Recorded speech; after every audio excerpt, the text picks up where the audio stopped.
So, again, everyone should have a calculator, so you should just graph this. Graph this equation in your calculator.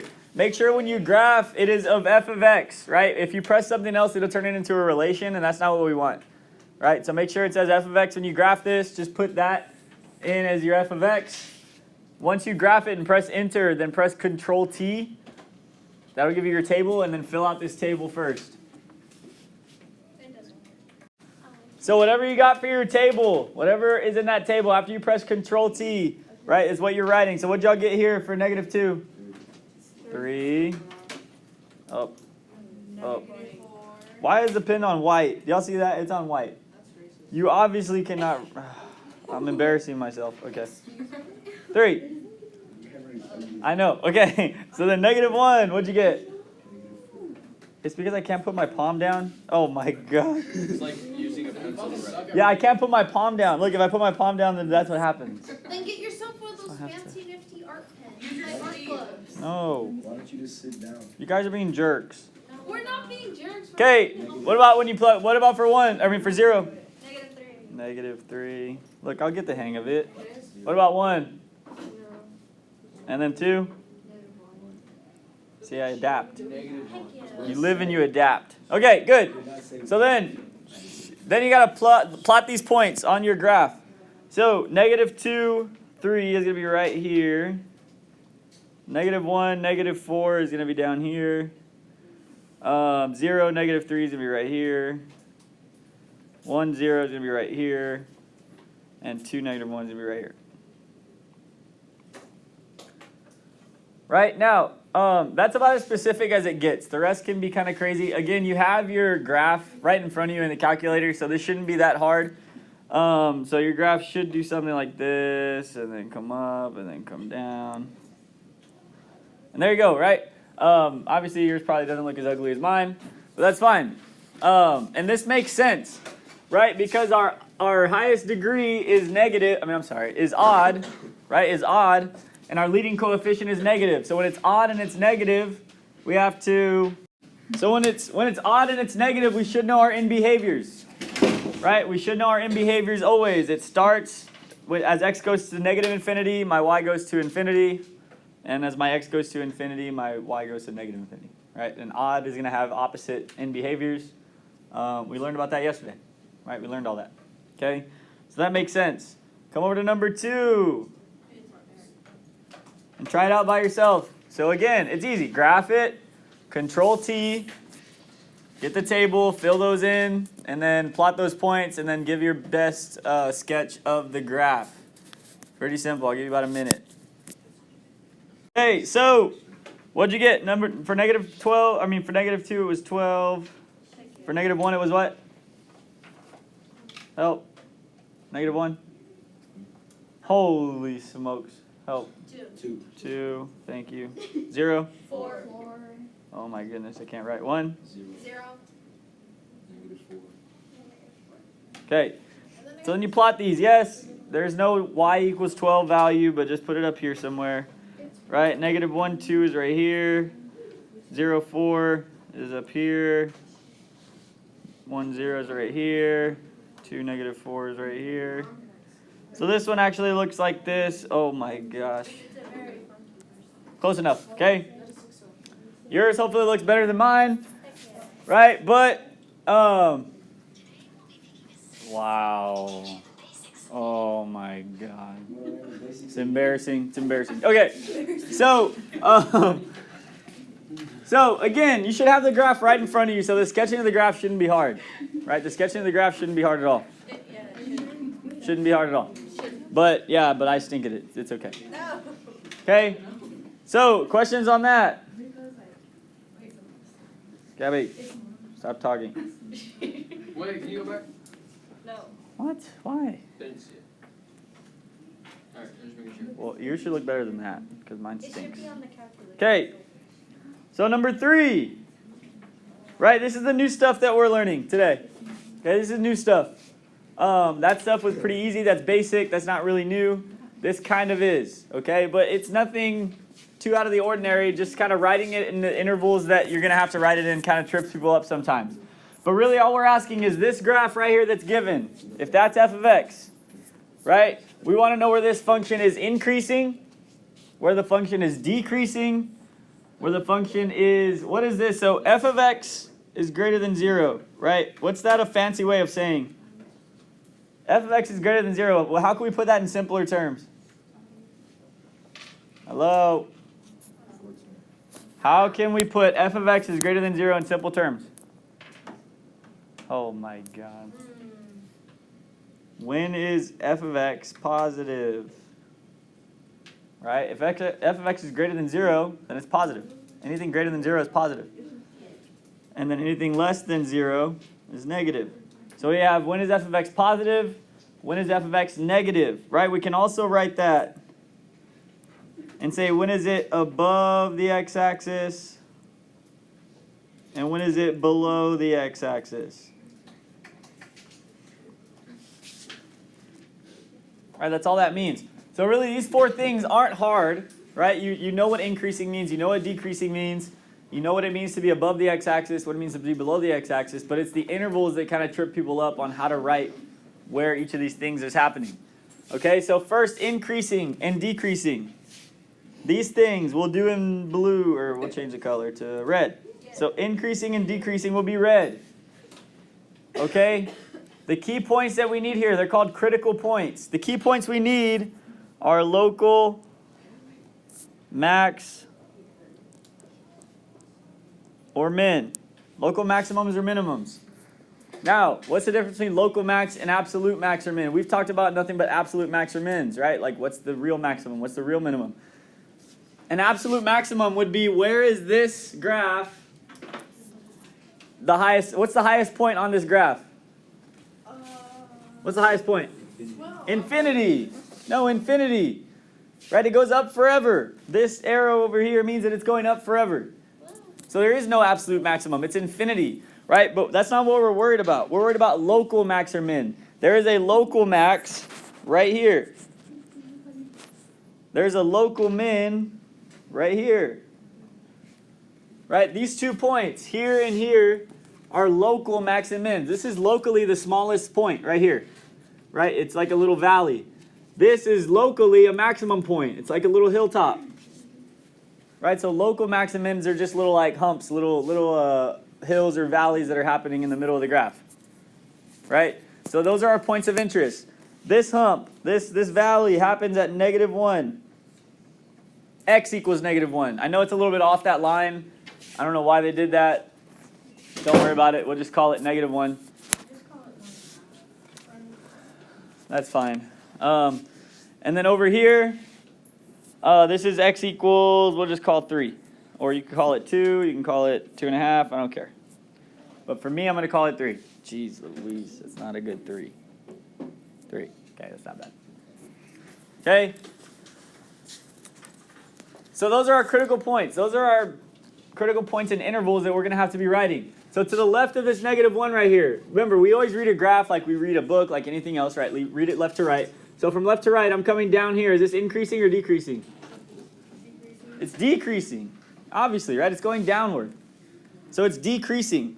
So over here, I am decreasing. DEC, I'm decreasing. Right in the middle, right here, from -1 to 3, what's happening? Increase or decrease? What? Increasing. Right in the middle here, I'm increasing. Increasing. Right, and then finally at the end, after 3, what's happening? I'm decreasing again. So notice that those are the big changes of interest, right? Those are the big changes. These local maximum or minimum is where it's going to change from increasing to decreasing or decreasing to increasing. Right, so once we find those local max or min, we just have to evaluate to the left, in the middle, and to the right, see what's happening there. Right, then we've got to write those intervals out. So we are decreasing on the left. So this interval is actually, oh goodness, what happened? This interval is at, see, I'm putting my palm on it. -infinity to -1. Right, to the left of -1. This goes all the way to -infinity, doesn't it? So from negative infinity all the way to the left, all the way to this -1, I'm decreasing. The next interval is -1 to 3. What's happening? Increase or decrease? Increase. I'm increasing. So I'm going to go from -1 to 3. Then I'm increasing.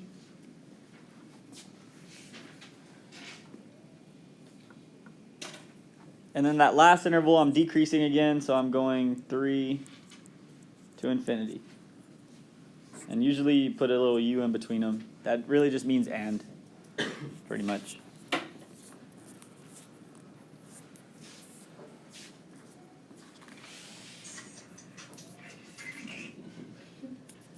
Malachi, turn it off. You shouldn't be on your phone anyway. Put it away. Okay? Then, in green, we'll do the above and below, positive and negative. Okay, the key points here are your x-intercepts. The only way to switch from positive to negative is to go through 0. That's the only way. Right? There's no other way to go from positive to negative or from negative to positive. So these x-intercepts are really kind of our thresholds, right? So here, here, and here, those are our thresholds, right? That's the difference between a positive and a negative value. So this one's at, what, -3. This one's at 1. Can y'all see that? And this one's at 4. Y'all see that? This is at -3, x equals -3. This is at x equals 1. This is at x equals 4. Those are our critical points for whether our function is positive or negative. To the left of this -3, over here, is it positive or negative? Is it above the x-axis or below? Oh my God. The function on the left of this -3, is it above or below? Above. It's above. Right? So that means it is right here, above.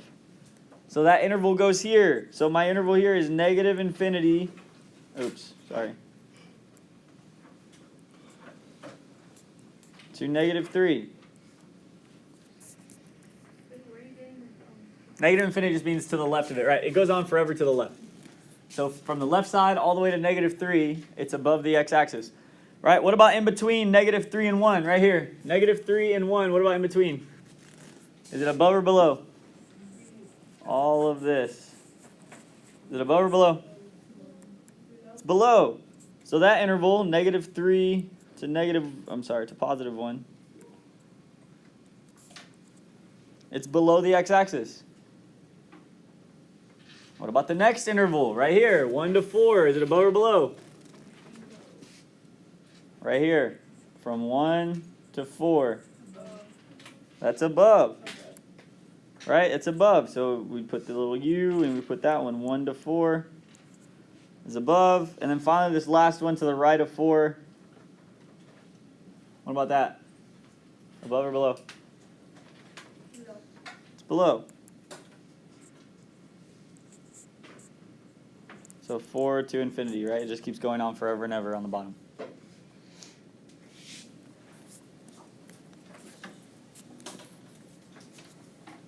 Fair enough?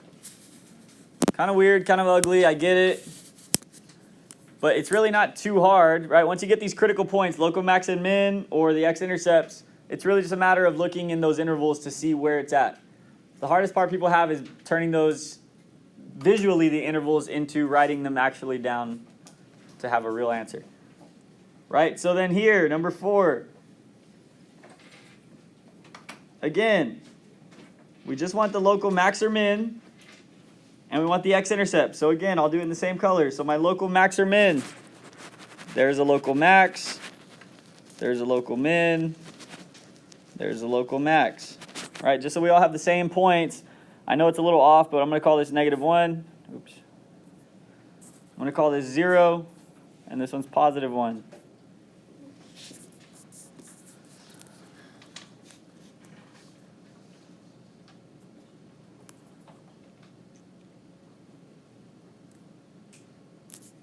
Okay, and then in green I have my x-intercept, so I have this one and this one. So those are my main critical points. This is -2 and this is +2. Those are my main points. So let's start with increasing and decreasing. So start left to right. My critical point is -1. That's my very first critical point, left to right. So on the left of that, all of this, is this increasing or decreasing? That's increasing. So that interval is increasing, right? So increasing, I'll put an I. This one here from -1 to 0, increase or decrease? It's decreasing. So I have a D. What about this next interval right here?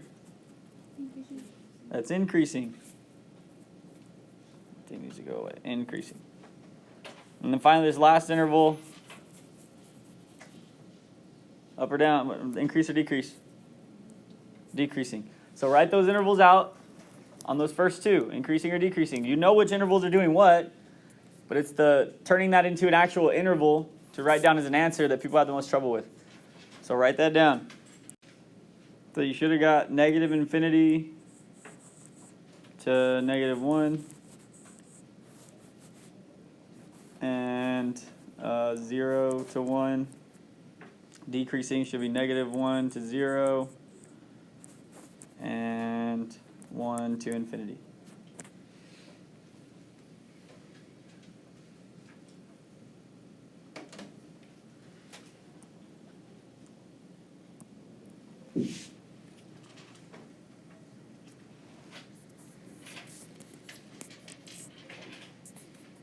Okay, and then this one, above and below, right, to the left of -2. I know it's kind of vertical, but this is to the left of -2. Is that above or below? It's below. It's below the x-axis, so that goes here. -infinity to -2. Right, what about in between all of this? From -2 to +2. This is all above that x-axis.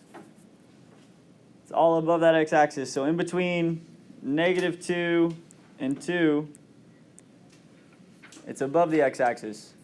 Then finally to the right of 2, again, I know it's really vertical, but this is to the right of 2. Is that below, above or below? It's below.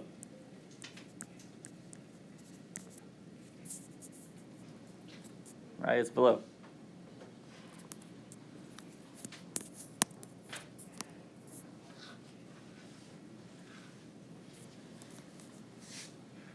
Oh, yeah, sorry. Wait, why'd you get -2 to In between -2, so this one? You're talking about this one? Yeah. So in between -2 and +2. So as I go from -2 to 2, where is my graph at? Above or below? It's above, right? It's positive.